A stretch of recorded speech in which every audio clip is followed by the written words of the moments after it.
तर या अशोक खरातचे फक्त राजकीय नेत्यांसोबतच संबंध नाही आहेत, तर मंत्रालयातल्या बड्या अधिकाऱ्यांसोबत सुद्धा त्याचे संबंध आहेत.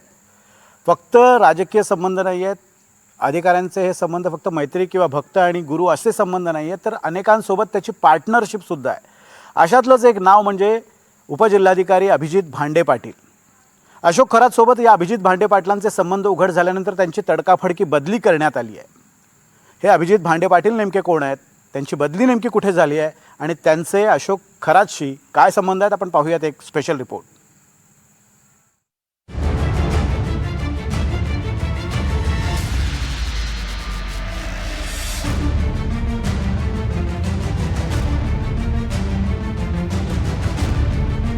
तसेच इतर प्राप्त माहितीवरून आरोपीची प्रॉपर्टी कोठे कोठे आहे याची माहिती संकलित करण्यात आली आहे व ती खालीलप्रमाणे आहे.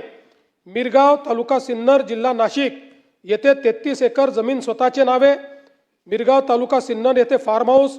पाथर्डी गाव गव्हाणे गाव तालुका जिल्हा नाशिक येथे 10 एकर जमीन. सिन्नर तालुका सिन्नर जिल्हा नाशिक येथे 6 एकर जमीन. शिर्डी तालुका राहता जिल्हा अहिल्यानगर 4.5 एकर जमीन स्वतःच्या नावे. काकडी तालुका राहता जिल्हा अहिल्यानगर शिर्डी विमानतळ 5.5 एकर जमीन. पाथर्डी फाटा नाशिक 800 स्क्वेअर फुटाचा एक फ्लॅट. ओझर जिल्हा नाशिक 4 गुंठेचे 3 फ्लॅट प्लॉट. आडगाव जिल्हा तालुका जिल्हा नाशिक 5 गुंठेचा प्लॉट. पनवेल नवी मुंबई येथे 40 गुंठे प्लॉट. कॅनडा कॉर्नर नाशिक येथे ऑफिस 180 स्क्वेअर फूट. संगमनेर जिल्हा अहिल्यानगर येथे मुलगी सृष्टी नावावर 11 गुंठे प्लॉट. पुणे येथे मुलीच्या नावावर प्लॉट. कर्मयोगी नगर नाशिक येथे बंगला. शिर्डी तालुका राहता जिल्हा अहिल्यानगर येथे पार्टनरशिपमध्ये साई सिल्वर ओक मंगल कार्यालय. सिन्नर तालुका सिन्नर जिल्हा नाशिक येथे 5 जणांमध्ये मिळून 6 एकर जमीन. स्वतःकडे 12 तोळे सोने, पत्नीकडे 20 तोळे सोने. पत्नीच्या नावे डीमॅट अकाउंटवर 1 ते 2 लाख गुंतवणूक. एकूण बँक खाते 5. ICICI, युनियन, सारस्वत, विश्वास कोऑपरेटिव्ह, SBI अशा प्रकारे 40 कोटी 87 लाख रुपयाचे बाजार मूल्य. आरोपीकडे कौशल्याने विचारपूस करून वरील माहिती प्राप्त केली. भोंदूबाबा अशोक खरात याच्या प्रॉपर्टीची मुख्यमंत्र्यांनी वाचून दाखवलेली ही यादी. अशोक खरातची संपत्ती तब्बल 2000 कोटींच्या घरात असल्याचं सांगितलं जातं. आता या अशोक खरातच्या संपत्तीमध्ये कोण कोण भागीदार आहे त्याचे धागेदोरे बाहेर येऊ लागल्यात आणि हे धागेदोरे थेट मंत्रालयापर्यंत जाऊन पोहोचल्यात. त्यातलंच एक नाव आहे उपजिल्हाधिकारी अभिजित भांडे पाटील. या अभिजित पाटलांचे अशोक खरातशी व्यवहार असल्याचं समोर आलंय. त्यानंतर अभिजित भांडे पाटील यांची बदली करण्यात आली आहे.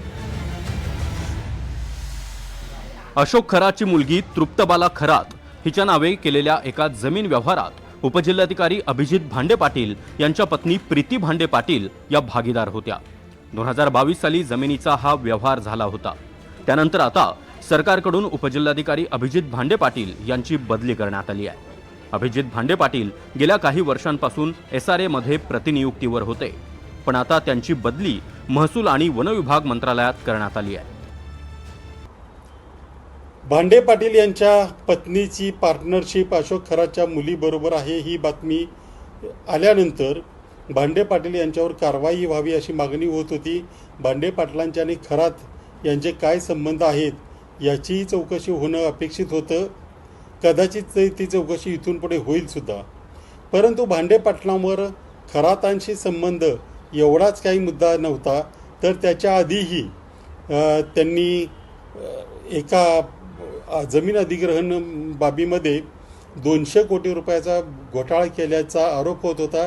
त्या संदर्भात नाना पटोले यांनी विधानसभेमध्ये 2024 मध्ये लक्षवेधी सुद्धा मांडली होती. या ठिकाणी अभिजित भांडे पाटील जे SRA मध्ये त्या ठिकाणी आहेत, त्या ठिकाणी आपण पाहिले की नाशिकमध्ये सुद्धा 50 एकर जागा येणे करून अभिजित भांडे पाटील हे भोंदूबाबा म्हणजे जमिनीचा तर मोठा रॅकेट झाला अध्यक्ष महाराज. आणि मगाशी आपण पाहिलं अध्यक्ष महाराज या ठिकाणी की जे काही संशयित आरोपी आहेत दिनेश परब, राजेंद्र जासूद यांनी काय केलं अध्यक्ष महाराज की खरातच्या मोबाईलवर काही कथित फोटो पाठवले.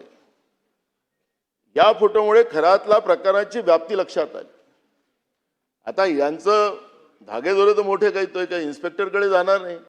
अशोक खरातचं कनेक्शन कुणाकुणाशी आहे त्याचं अभिजित भांडे पाटलांचं नाव म्हणजे फक्त ट्रेलर आहे. आणखी हे प्रकरण जेवढं खोदलं जाईल तेवढी नावं बाहेर येणार आहे. अशोक खरातवर कुणी कुणी मेहरबानी केली याचं बिंग पुढच्या काही काळातच फुटणार आहे. महिलांचा दुरुपयोग करणं आणि त्यांना काहीतरी वेगळ्या पद्धतीचं भासवून वेगळ्या शक्ती आहेत असं सांगून आणि जणू काही त्या जे काही समर्पण करतायत ते करणं हेच त्यांचं इतिकर्तव्य आहे, अशा पद्धतीचं त्यांचं ब्रेन वॉशिंग करणं, अशा अनेक गोष्टी याच्यामध्ये करण्यात आलेल्या आहेत.